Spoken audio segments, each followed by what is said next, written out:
すいません。こっち通れないんですか？ああ、わかりました。ありがとうございます。はい。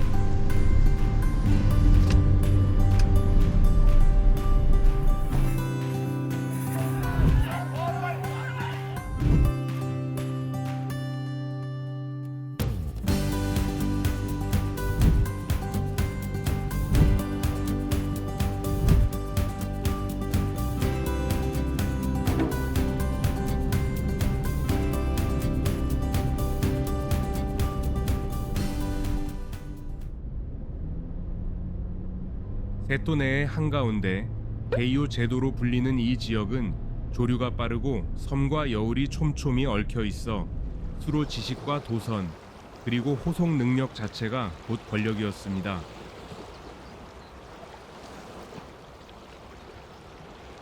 14세기 무렵 이러한 해양 지식과 운항 기술을 바탕으로 지나가는 배에서 통행료를 거두는 해적 집단이 등장하기 시작합니다. 이들은 단순한 약탈자가 아니라 경호, 운송 교역으로 생계를 꾸리며 점차 세력을 키워갔고 마침내 지역 질서를 좌우할 수준의 존재로 성장해 갔습니다. 삼도 무라카미라 불린 이들 세력은 노시마 무라카미, 쿠루시마 무라카미, 인노시마 무라카미 등 세 가문으로 이루어져 세토네해의 주요 항로를 장악했습니다. 강한 동족 의식으로 뭉친 그들은 해상에서 영향력을 거침없이 확대해 나가게 됩니다. 전국시대에 접어들자 무라카미 씨는 압도적인 해상 무력을 배경으로 세토네해의 광범위한 해역을 지배하며 당시의 정치, 군사, 해운 동향까지 좌우할 만한 영향력을 행사하기 시작합니다. 쿠루시마성을 근거지로 삼은 쿠루시마 무라카미 씨는 일찍부터 슈고 다이묘였던 코우노 씨와 손을 잡았고 인노시마 무라카미 씨는 큐슈의 오우치 가문을 거쳐 모리 가문의 수군으로 편입되어 활약했습니다. 세 가문 가운데 유일하게 노시마 무라카미 가문은 특정 다이묘에 예속되지 않았습니다. 노시마 무라카미 씨는 노시마 섬에 본성을 두고 무라카미 다케오시를 중심으로 독자 세력을 구축하며 바다의 주인으로서 자신들의 길을 걸어갑니다. 무라카미 해적에 대한 기록은 조선 측 사료에서도 확인됩니다.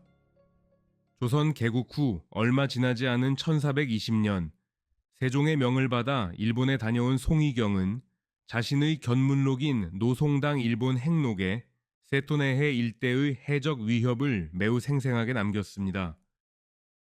특히 1420년 윤정월 송희경 일행이 탄 배가 세토네해의 카미노세키 부근을 지날 때의 장면이 인상적입니다. 작은 배 한 척이 섬 사이에서 나타나 화살처럼 빠르게 다가왔다. 사람들이 모두 이것은 해적이다 라고 소리치며 두려워했다. 송희경은 해적선 쪽 사람들이 빽빽하게 서서 활을 쥐고 기세를 올리는 모습까지 묘사합니다. 그리고 일본 측 호송선이 나타나자 해적들이 물러났다고 적었는데요. 이 대목은 당시 세토네해가 단순히 치안이 불안한 바다가 아니라 호송 여부가 곧 안전을 좌우할 만큼 해적의 영향력이 강하게 작동하던 공간이었음을 보여줍니다. 송희경은 사실상 이 바다의 주인은 해적이다 라는 취지의 탄식까지 남기며 그 현실을 정리합니다.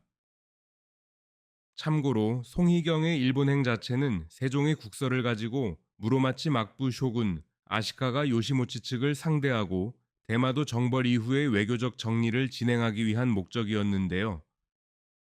공식 외교 여정 한복판에서 이런 일을 겪었다는 점을 통해 무라카미 해적이 막부의 일상적 통제 바깥에서 현실의 힘을 행사하고 있었음을 알 수 있습니다.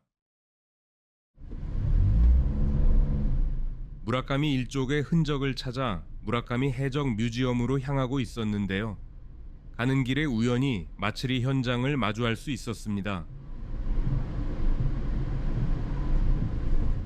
본의 아니게 행렬을 방해하게 되어 미안한 마음이 많이 들었습니다.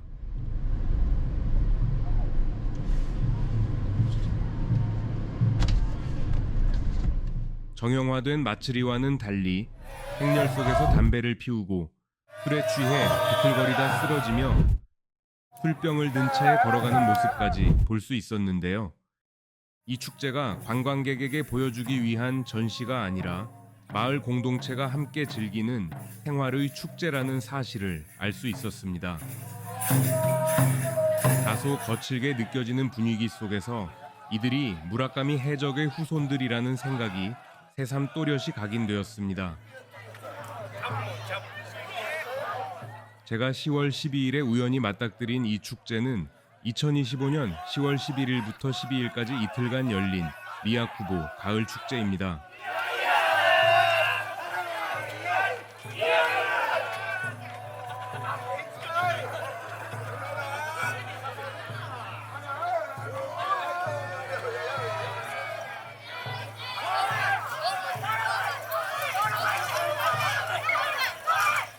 미야쿠보는 노시마 무라카미 가문의 핵심 거점이었던 곳입니다.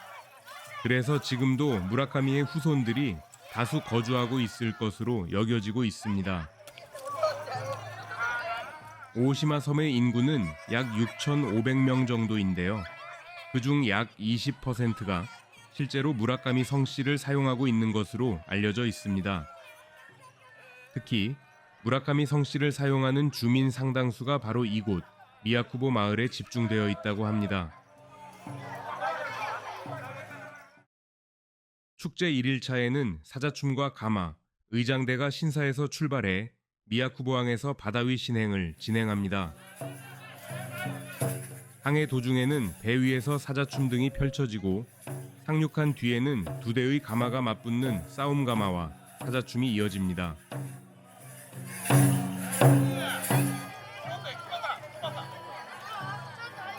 2일차에는 신주를 받는 의식과 육상 신행 그리고 싸움 가마 행사가 계속됩니다.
마치 아무 일도 없었다는 듯 순식간에 정막만 감도는 시골 마을로 되돌아갔습니다.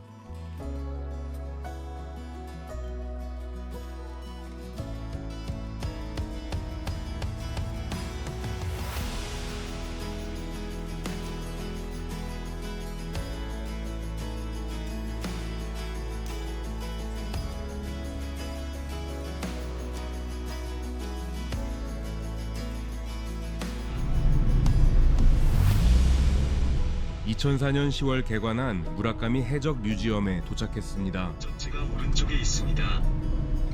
이곳에는 무라카미 해적 중 특히 노시마 무라카미 씨와 관련된 역사적 유물, 문헌 등이 중점적으로 전시되어 있습니다.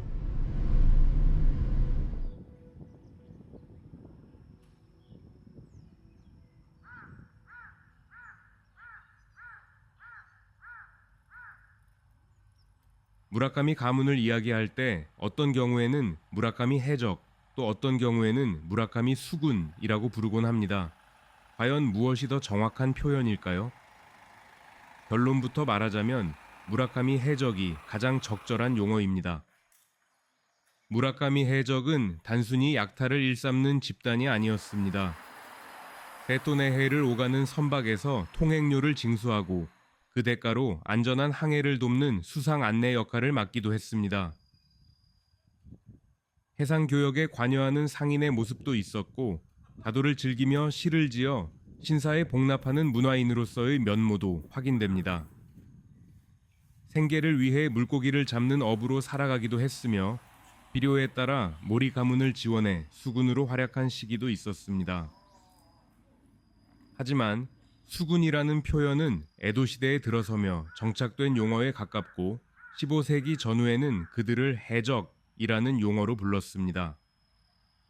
따라서 무라카미 씨의 다양한 역할과 성격을 가장 넓게 포괄하는 대표 용어로는 무라카미 해적, 일본어로 무라카미 카이조쿠라는 표현을 쓰는 것이 적절합니다.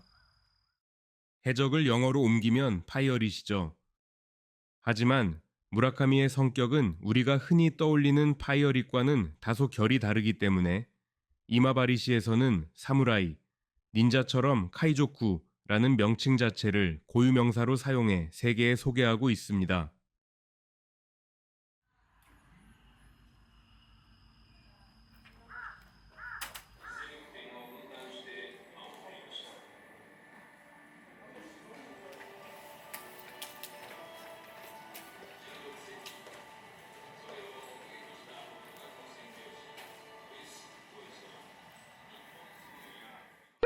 노시마 무라카미 가문의 직계 선조인 무라카미 카게치카의 어린 시절을 형상화한 무라카미 해적 뮤지엄의 캐릭터 카게치카군입니다. 카게치카의 친부 타케요시를 모티브로 한 미야쿠보 마을 캐릭터 노시마군의 아들 캐릭터이기도 합니다.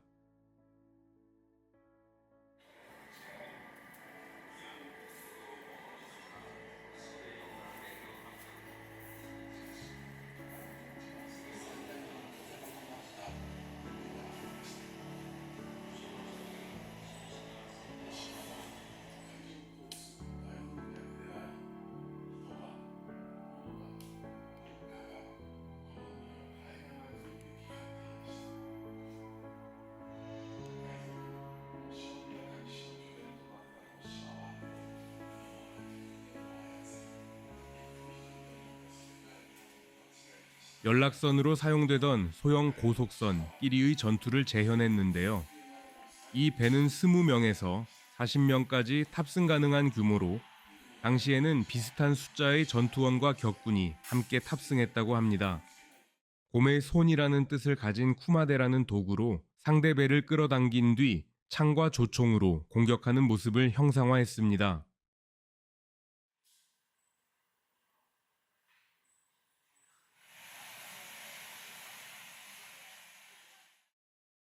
노시마 무라카미 가문의 본거지인 노시마성에서 북쪽으로 약 1km 떨어진 곳에는 미치카지마라는 작은 섬이 있습니다.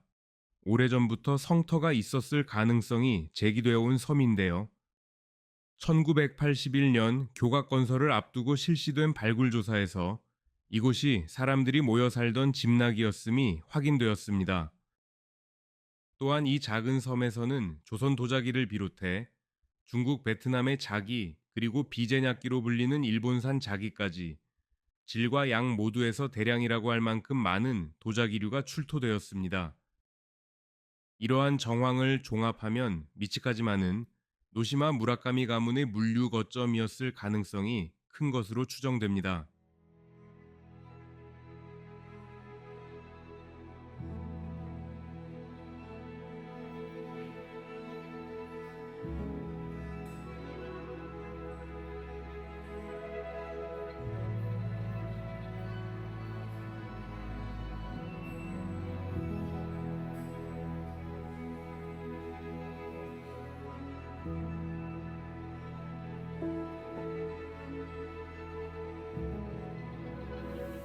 무라카미 카게치카가 임진왜란 이후 일본으로 가져온 대포로 전해지는 호돈포입니다.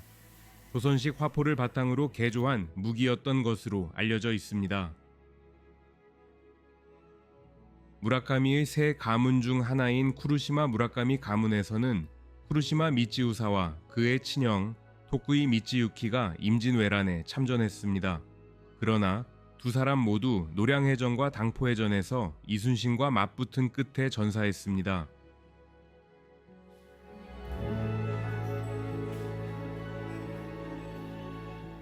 무라카미 카게치카가 조선 왕조로부터 하사받은 자매라고 이 그림을 소개하고 있습니다.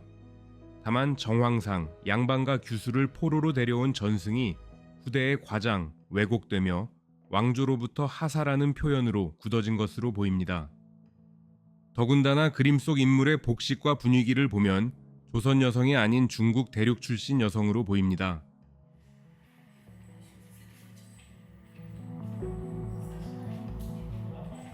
노시마 무라카미 가문에 전래된 쇼조 진바오리는 전국시대의 당주 무라카미 다케요시와 그의 차남 카게치카가 착용했다고 전해지는데요. 선명한 붉은색은 최근 연구를 통해 깍지벌레를 원료로 한 코치닐이라는 염료로 염색한 것으로 밝혀졌지만 당시에는 상상 속 동물인 쇼조의 피로 물들인 것이라고 여겨졌습니다. 무라카미 가문이 직접 무역을 했는지는 확실하지 않지만 이 진바오리는 해외에서 반입된 것으로 보입니다.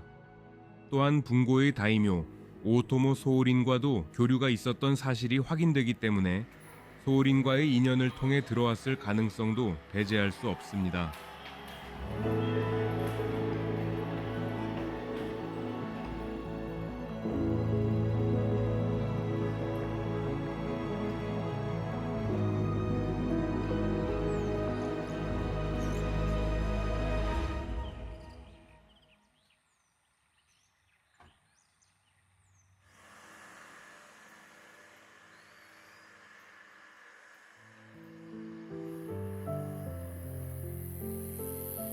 노시마 무라카미의 본거지였던 노시마 섬은 둘레가 840m, 타이자키지마 섬의 둘레는 250m가 조금 넘는 작은 섬입니다. 하지만 시간대에 따라 10노트가 넘는 격렬한 조류가 흐르기 때문에 섬 자체가 천연의 요새로 불리고 있습니다. 노시마 섬의 중심에 해당하는 본성터에서는 건물의 흔적이 발견되기도 했는데요. 세톤의 해를 지나가는 배의 동향을 감시하기 위한 고층 막루가 있었던 것으로 추정되지만 확실한 증거는 발견되지 않고 있습니다. 섬 곳곳에서 주거지 또는 창고로 보이는 건물 흔적이 확인되었고 항아리, 냄비 등 조리 도구와 각종 용기도 다수 출토되었습니다. 지리적으로는 고립된 형태이지만 이러한 정황을 종합하면 당시 사람이 실제로 거주했을 것으로 추정됩니다. 또한 배를 묶어두기 위한 계류지 목책 흔적이 무려 200개 가까이 확인되어 소형 선박이 수시로 드나들던 거점이었음을 알 수 있습니다. 조선의 기록을 따라가다 보면 무라카미에 대한 인식도 시대에 따라 달라지는 모습을 확인할 수 있습니다. 1420년 일본에 다녀온 송희경은 항해 도중 이들을 마주하며 해적에 대한 공포감을 생생하게 기록했습니다. 그러나 임진왜란 이후인 1655년 조선통신사 일행으로 에도시대 일본을 방문한 남용익은 공사일기에서 무라카미 수군이 일사불란하게 선단을 선도하며 호위하는 모습을 보고 선박 운용 능력과 기강을 높이 평가했습니다. 이어 1763년 통신사 정사로 일본을 다녀온 조엄은 해사일기에서 무라카미 가문의 후예들이 물길을 맡아 험한 여울목에서도 한치의 오차 없이 배를 이끌었다고 전하며 그들의 높은 항행 기술을 기록했습니다. 한반도와도 여러 역사적 굴곡 속에서 얽혀온 존재, 일본의 무라카미 해적을 살펴봤습니다. 시청해주신 여러분, 감사합니다.